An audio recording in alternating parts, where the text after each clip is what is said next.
Thank you everyone, and apologies I got a little late. I was a little caught up with some work, but thank you for giving me this leverage, and thank you to all the panelists for joining us.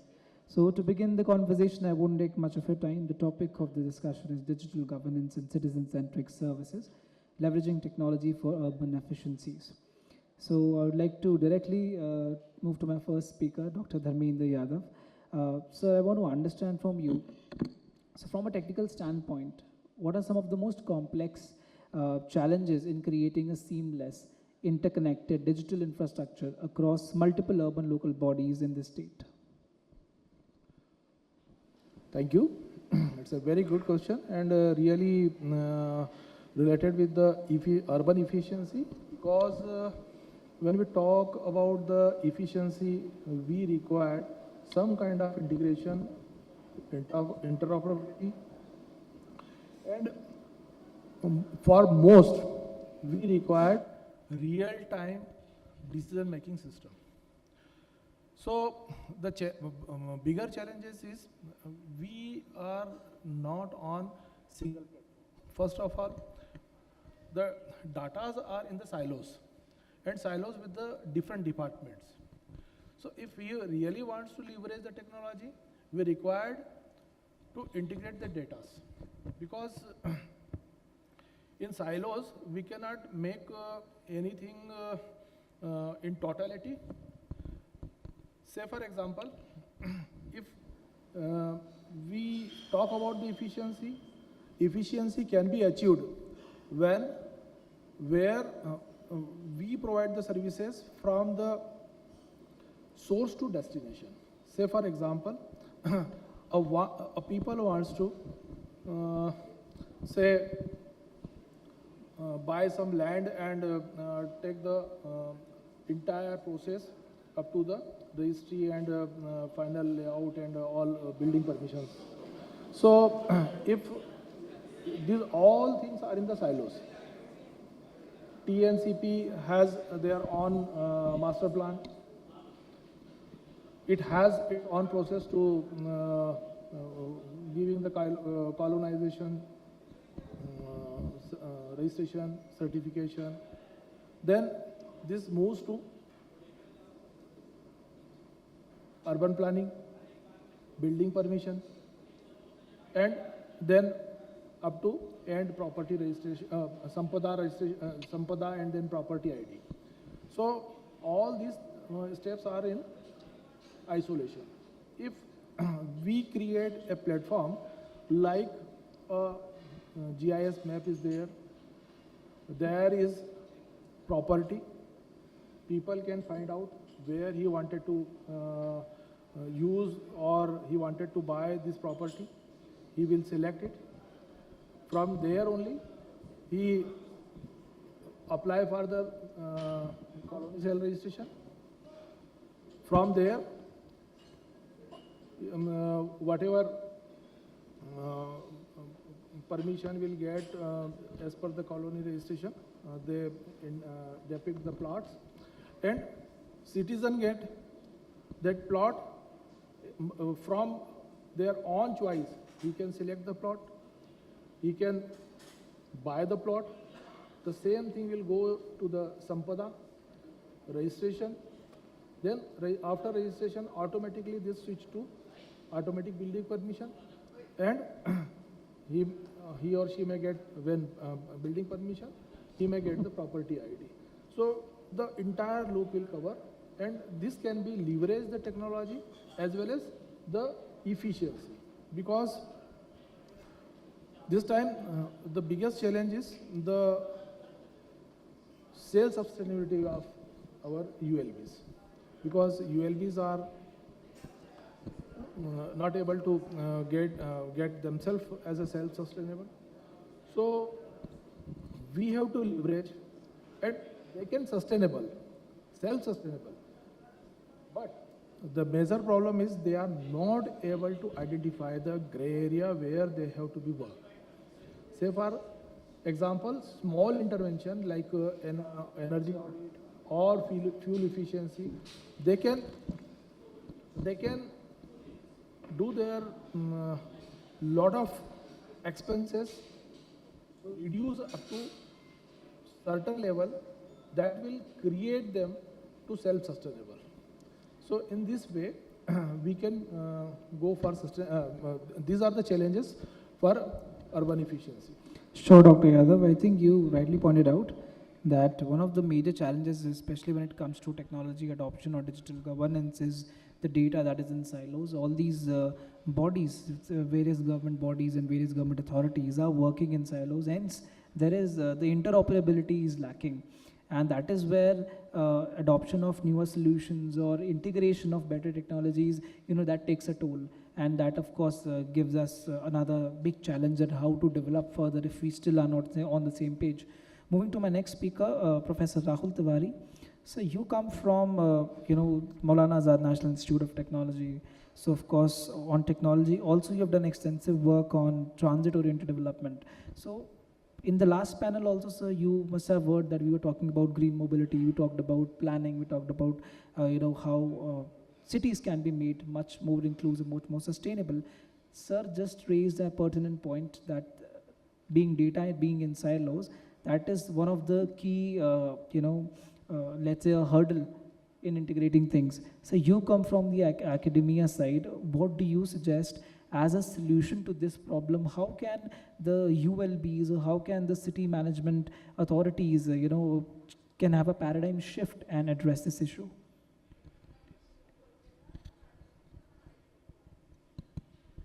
So, as you rightly said that the data is lying in silos. And as you must have seen that our ULBs, in spite of being recognized as constitutional bodies in the 74th Amendment, they have not been empowered by the states till now. They don't have financial powers.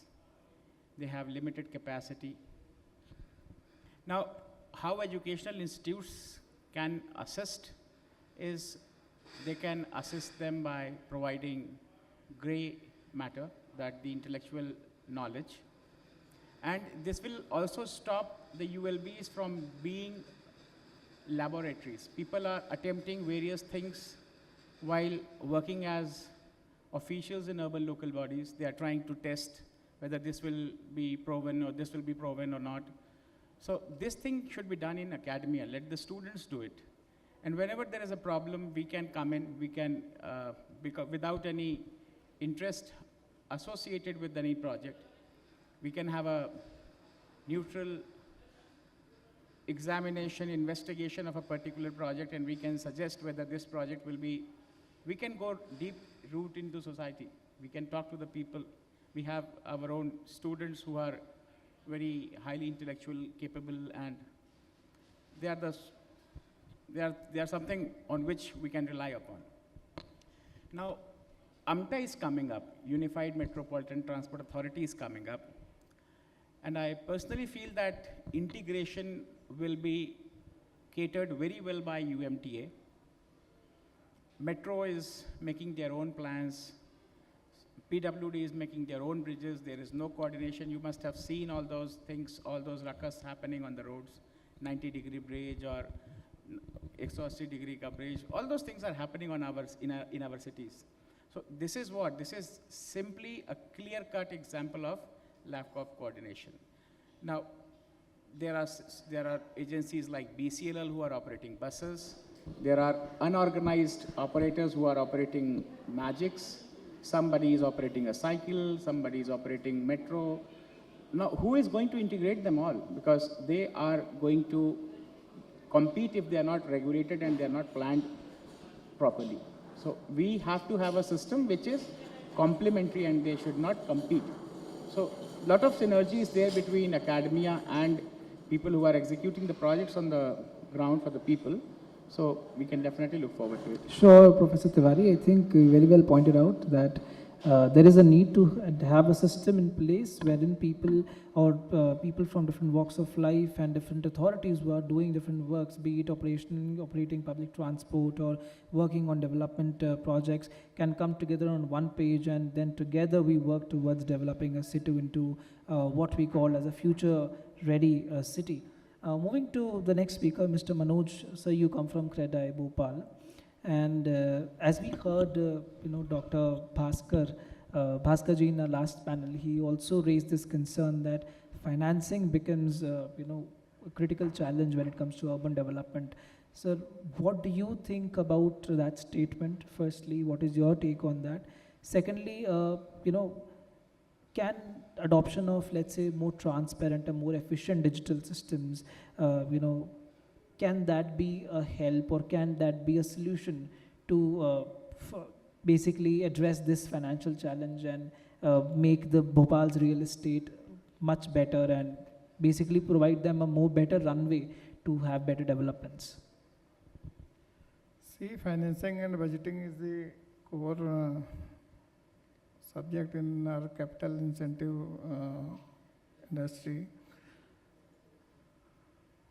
So we are constantly working on that, and we have our own resources while we are conceiving the project. Then we definitely need finance from the financial institutions. But आप जानते हैं पहले banks real estate को बहुत अच्छे से नज़रिए से नहीं देखते थे. रेरा के बाद ट्रांसपेरेंसी चूँकि बढ़ी है तो अब ये चीज़ें आसान हो गई हैं. धीरे धीरे जब ऑर्गेनाइज सेक्टर में ज़्यादा प्रोजेक्ट्स हाउसिंग और रियल एस्टेट के आने लगेंगे. रियल एस्टेट का एक तो दायरा बहुत बढ़ गया है, सिर्फ हाउसिंग को रियल एस्टेट नहीं कहा जाता है आजकल. तो commercial, industrial, logistics, rental housing, senior living, तो इसके वर्टिकल्स बढ़ते जा रहे हैं. तो इस पे तो काम करने की ज़रूरत है ही. अभी भी जो अफोर्डेबल हाउसिंग का जो हमारा सेगमेंट है, सिर्फ उसमें उसको इंफ्रास्ट्रक्चर का दर्जा सरकार ने दिया है. अदरवाइज़ तो हमको जो फंडिंग है वो मार्केट रेट से ही मिलती है. तो हम लंबे समय से सरकार से डिमांड भी कर रहे हैं कि पूरी इंडस्ट्री को इंफ्रास्ट्रक्चर का दर्जा दिया जाना चाहिए. जहाँ तक ये अपने डिजिटल ट्रांसपेरेंसी की बात है, तो Madhya Pradesh is actually forward looking state as far as technology is concern. हम वो अग्रणी राज्य हैं जिन्होंने बहुत पहले लैंड रिकॉर्ड को डिजिटाइज किया है. संपदा में हम पहले कुछ राज्यों में हैं जिसमें हम रजिस्ट्रियाँ ऑनलाइन कर रहे हैं. हालांकि इन सब में भी बहुत सारे अभी बग्स हैं जिनको समय समय पर सुधारा जा रहा है.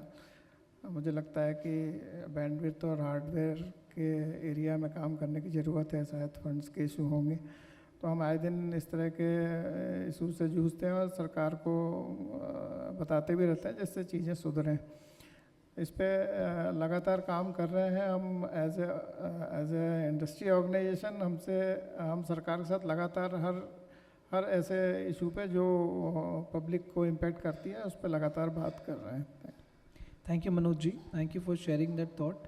और आपने सही कहा, मध्य प्रदेश एक ऐसा राज्य रहा है जिसने अर्ली स्टेजेस में टेक्नोलॉजी अडॉप्शन को डेफिनेटली अडॉप्ट किया है. जैसे लैंड रिकॉर्ड्स की आपने बात करी. So just taking that argument forward, I would come to Dr. Singh again. Sir, I want to understand from you, if we talk about technology adoption, we talk about digitalization, talk about AI and all those big jargons, which is so-called the future of the urban, or let's say the future of almost every one of us. A key thing that lies at the core of all of this is security, something that to which we cannot shy away from. So what are some of the key strategies when it comes to urban development and housing department of Madhya Pradesh? What are some of the key security strategies that you are implementing, some measures that you are taking to ensure that the data, the records which are there of the government are well safeguarded and is being, meanwhile you are adopting technologies like AI, but you are trying to ensure the security of the data that's there? Very valid question, because we always talk about the applications, we always about the creating infrastructure and all, but we never talk about the cyber security. Cyber security is, it has to be considered by practice. basically what happens whenever we create the SRS, we create the documents, we never keep these most important topic in the documents, or I just talk the at the time of the discussion when the any application or any product start to build. We never thought about the security. However, it is a prime importance and requirement of the time. So it should be considered by the practice. Why by practice? Because once we create it as a practice, then later on we will be able to protect ourselves, as well as we will prepare for any mishappening. Because we cannot stop the threatening and cyber security instances and whatever happening this time, but we can prevent by practice. Why and how? At the beginning, we have to create, when we are in the planning phase, we have to create the ISMS policy, we have to create CCMP policy, cyber crisis management plan. Then when we are going to be create or deploy the product, we have to be proactively use the vulnerability assessment, penetration testing, the policies for the password, the policies for the encryption. So these all things has to be come by practice in the project planning, in the SRS, in the testing. Even we test the end result, but we never test the cyber security parameters. So it has to be come inside the documents, policy, and test from the beginning, not the end. What is the policy today? First we create the product, then we go for the security audit. And when the security audit happens, then we put the product in the production and forget it. So this should not be the practice. Otherwise, these instances will be happen. I will simply give one simple example. This time we are enforcing the biometrics device in facial biometrics device in our department, and we are forcing that you have to take the L1 device. Why L1 device? Because L1 device has facility to encrypt your biometrics data itself. So this is a proactive. So proactiveness will always better than reaction. Sure, sir. I think you rightly said being proactive is always better than being reactive. Also, a very pertinent point made that the cybersecurity should be the first thought, and not something that is that comes after the product has been developed, but it should be there by design itself. So thank you for pointing that out. Just taking the technology argument forward, Professor Tiwari, we just spoke about the data being in silos and the challenges that is being faced by various urban bodies. Now, when it comes to development of sustainable infrastructure, when it comes to development of green mobility practices, somewhere technology plays a very critical role, right? So how, like you coming from academia, what could be some measures or some ways through which we can get these bodies to collaborate and have a holistic approach towards adoption of good technology so that we can really prosper in the area of urban development, especially in terms of sustainable measures, and achieve what we actually call as a resilient city or a smart city, or a city of the future. देखिए, resilience की बात कर रहे हैं तो मैं भी बताना चाहूँगा कि मध्य प्रदेश सड़क सुरक्षा में बहुत पीछे है। मतलब हम पूरे देश में नंबर 2 पर आते हैं नंबर ऑफ़ एक्सीडेंट्स और नंबर ऑफ़ फैटेलिटीज़ में। राष्ट्रीय स्तर पे काफ़ी कोऑर्डिनेशन का काम हो रहा है, जिसमें वाहन पोर्टल, सारथी पोर्टल, सारे ड्राइविंग लाइसेंसेस को इंटीग्रेट करना, व्हीकल्स को इंटीग्रेट करना, चालानी सिस्टम ऑनलाइन होना, टेक्नोलॉजी के यूज़ करने से लोगों के बिहेवियर को चेंज करना, शहरों ने किया है, राज्यों ने किया है, दिल्ली ने किया है, चंडीगढ़ ने किया है, बेंगलोर कर रहा है। आवश्यकता है कि हम मध्य प्रदेश में भी इस टेक्नोलॉजी को शीघ्रता से अपनाना शुरू करें, क्योंकि ये अब संभव नहीं होगा कि हर चौराहे पर एक पुलिस का अधिकारी तैनात होकर के चालान काट रहा है। और मेरा ये मानना है कि टेक्नोलॉजी ही रेजिलियंस ट्रैफिक का सूत्रधार होगा आने वाले समय में। जब अन्य राज्य भारत के कर रहे हैं और उस प्रकार का एक अधोसंरचना राष्ट्रीय स्तर पर तैयार हो रही है, तो हमको उसको अडॉप्ट करने में अब देरी नहीं करनी चाहिए। हमको इलेक्ट्रॉनिक चालान सिस्टम न केवल लाल बत्ती और सफ़ेद पट्टी के पीछे तक अपने को सीमित रखना चाहिए, रादर अपने को ऐसे सेंसर्स बृहद मात्रा में लगाने चाहिए, न केवल भोपाल इंदौर में, बाकी ऐसे भी शहरों में जैसे देवास, दमोह, इन जिलों में सड़क हादसे सबसे ज़्यादा हो रहे हैं। तो इन जगहों पर भी टेक्नोलॉजी को यूज़ करना चाहिए और लोगों को इन्फ्लुएंस करना चाहिए कि वो चालान से और सिस्टम से, नियम कानून से डरे। और जब तक आर्थिक तौर पे नुकसान नहीं होगा तो लोग सही सवाल भी नहीं पूछते। कहने का मतलब है टेक्नोलॉजी का अडॉप्शन लोगों के बिहेवियर को इम्पैक्ट कर सकता है। This is very valid hypothesis that we have tested. It has been proven. So let us, मुझे लगता है कि शहरों का ट्रैफिक मैनेजमेंट भी बेहतर होगा, क्योंकि सड़कें हमारी सक्रिय नहीं हैं, हम सही से उसको यूज़ नहीं करते। हम सड़कों पर ही पार्किंग लगाते हैं, हम उल्टी तरफ से गाड़ियाँ ले आते हैं। तो कहने का मतलब ये है, सड़कें चौड़ी करना अभी कोई सल्यूशन है ऐसा मैं नहीं मानता, या फ्लाईओवर बनाना सल्यूशन है मैं ऐसा नहीं मानता। मैं मानता हूँ कि जब लंदन जैसे शहर 2 लेन की सड़क में, मैनहट्टन स्क्वायर जब 2 लेन की सड़क में बाकायदा चल रहा है, वहाँ पर ट्रैफिक बाकायदा मैनेज हो रहा है, तो कहीं ना कहीं हमारा इंडिविजुअल बिहेवियर भी इस चीज़ को उसका बड़ा घटक है कि हमारे शहर का ट्रैफिक किस प्रकार से सुचारू संचालन होगा। तो मेरा मानना है कि टेक्नोलॉजी का यूज़ अब बिहेवियरल चेंज लाने के लिए भी किया जाना चाहिए।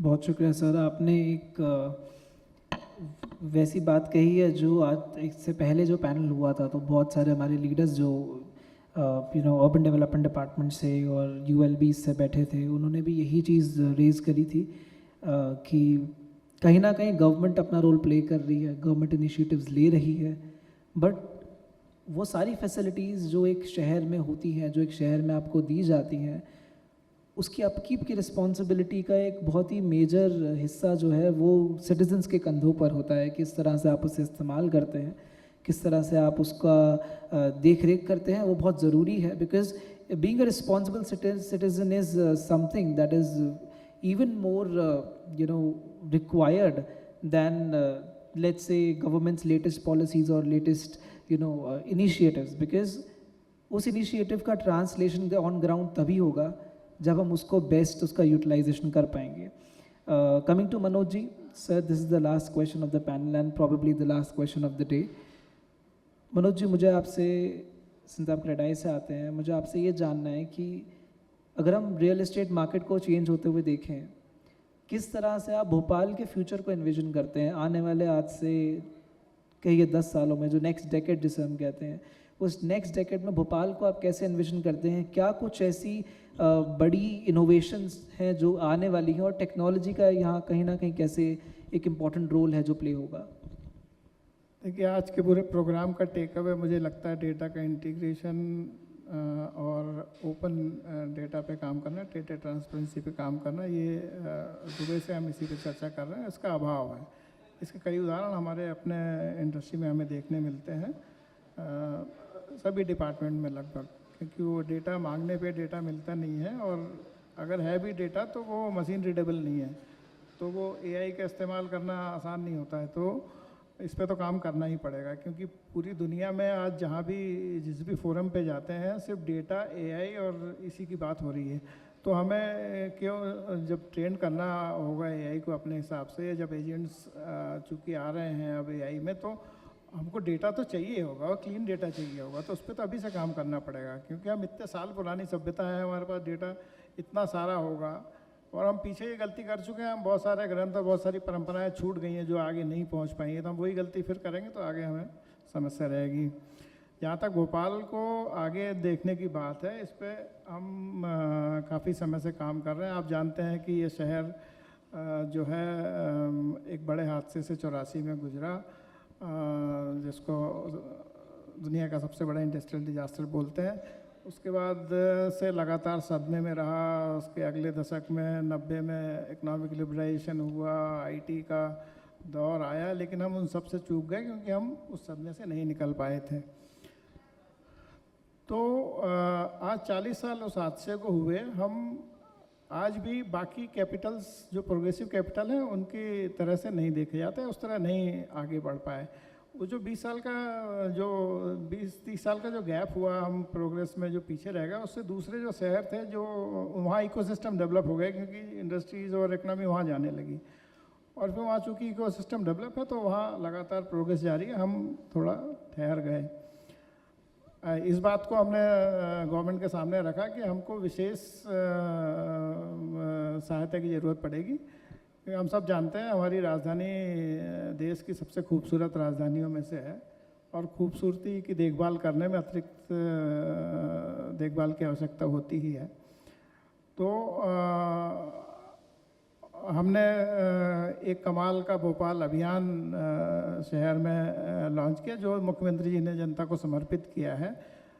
हम चाहते हैं कि इस शहर में, इस खूबसूरत शहर में जो त्रासदी का दाग लगा है वो किसी तरीके से हटे और इसकी खूबियाँ आगे आएँ। इसकी खूबियाँ दरअसल आगे नहीं रखी गई और असल पे इनको पहचानने की कोशिश ही नहीं की गई, तो वो आगे आई नहीं, तो जो खामियां हैं वही आगे चल रही हैं। मैं 1 मिनट में आपको ये 5 खूबियाँ जो बता देता हूँ, जो जितने भी ऑडियंस हैं उनके आगे बढ़ाने में काम आएंगी। ये शहर या ये रीजन जो भोपाल कैपिटल रीजन कह लें, ये 1 लाख साल पहले से लिवेबल प्लेस है। 30,000 से 1 लाख साल पहले का स्टोन एज माना जाता है, और स्टोन एज के जो रॉक पेंटिंग्स हैं भीमबेटका से श्यामला हिल्स तक मिलते हैं। तो ये लिवेबल प्लेस तो उतना हैबिटेबल है उस समय से, ये बहुत बड़ा इसकी यूएसपी है। इस पर काम नहीं कर पाए अनफॉर्चुनेटली हम। 1000 साल पहले राजा भोज ने इसको स्थापत्य वेद के आधार पर प्लान किया था। जो उनका ग्रंथ सम्रांगण सूत्र था जब मिला तो ये स्थापित हुआ कि उनके 10वें अध्याय में जो नगर रचना लिखी हुई उसी हिसाब से ये चौक का एरिया बना हुआ, जो जूम करके देखने पे आज भी जीवित है।